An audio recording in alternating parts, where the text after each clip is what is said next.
পরিশ্রমিকের পারিশ্রমিক ছাড়া আল্লাহ কখনোই বিদায় দেন না। আল্লাহর উপর ভরসা, কঠোর পরিশ্রম, you will success in your life. দুনিয়ার সব মানুষকে ভালোবাসতে যেও না, কারণ সব মানুষ তোমাকে ভালোবাসবে না।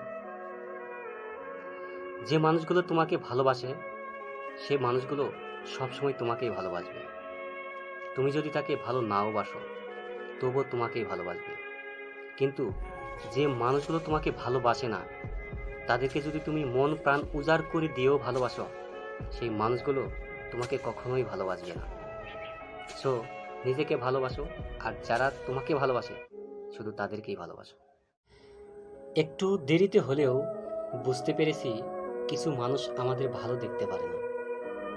আমরা ভালো কিছু করি, কিছু মানুষ সেটা কখনোই চায় না। তাদের উদ্দেশ্যে আমার একটাই কথা, আমি সব সময় তাদের জন্য দোয়া করি যেন তারা সব সময় ভালো কিছু করে। কারণ আমি এটা বিশ্বাস করি যে আল্লাহ যাকে সাহায্য করে তার আর অন্য কোনো সাহায্যের দরকার হয় না। বাপদাদার পরিচয়, টাকা পয়সা, বংশমর্যাদা ও ক্ষমতা বাদ দিয়ে নিজেকে একবার কল্পনা করুন, তাহলে বুঝতে পারবেন জীবনের আসল পরিচয়। ছোটবেলায় যে মানুষগুলো আমাদের পাশে ছিল বা যে মানুষগুলোকে আমরা পাশে পেয়েছিলাম, সেই মানুষগুলোই আজ আমাদের পাশে নেই। একটু খেয়াল করে দেখেন, জীবনের প্রতিটি স্টেজে এসে এমন কিছু মানুষ আমাদের আশেপাশে এসেছে এবং সময়ের প্রয়োজনে আবার হারিয়ে গিয়েছে। আজকাল মানুষের কাছে সম্পর্কের কোনো মূল্যই নেই, কারণ টাকা পয়সা জমি জমা এইগুলোর মূল্য সবচাইতে বেশি।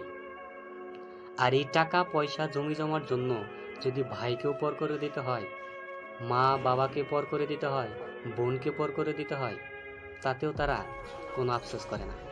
কারণ তাদের কাছে তো সম্পর্কের চেয়ে এই জমি জমা টাকা পয়সাই সবচাইতে বড় মূল্য। একটা কথা মনে রাখবেন, এই টাকা পয়সা জমি জমার জন্য আপনার পরিবার, আপনার ভাই, আপনার বোনের সাথে সম্পর্ক ছিন্ন করবেন না। মানুষের মাঝে দুইটা সত্তা থাকে, একটা হচ্ছে মনুষ্যত্ব আর একটা হচ্ছে পশুত্ব।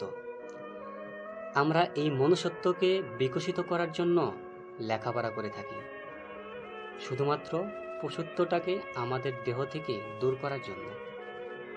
কিন্তু আমরা যদি এই লেখাপড়া করার পরেও আমাদের মনুষ্যত্বটাকে বিকশিত না করতে পারি, ভালো মানুষকে ভালোবাসার জন্য অনেকেই থাকে, কিন্তু খারাপ মানুষকে ভালোবাসার জন্য কয়জন ভাই থাকে?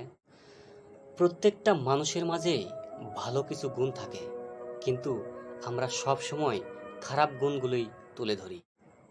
বাবা মা যেমনই হোক, তাদেরকে ভালোবাসুন, সব সময় আগলে রাখুন। হারিয়ে গেলে কখনোই আর পাবেন না। সব সময় অন্যকে দোষ দেওয়া বাদ দিন, নিজের মতো দোষ খোঁজার চেষ্টা করুন।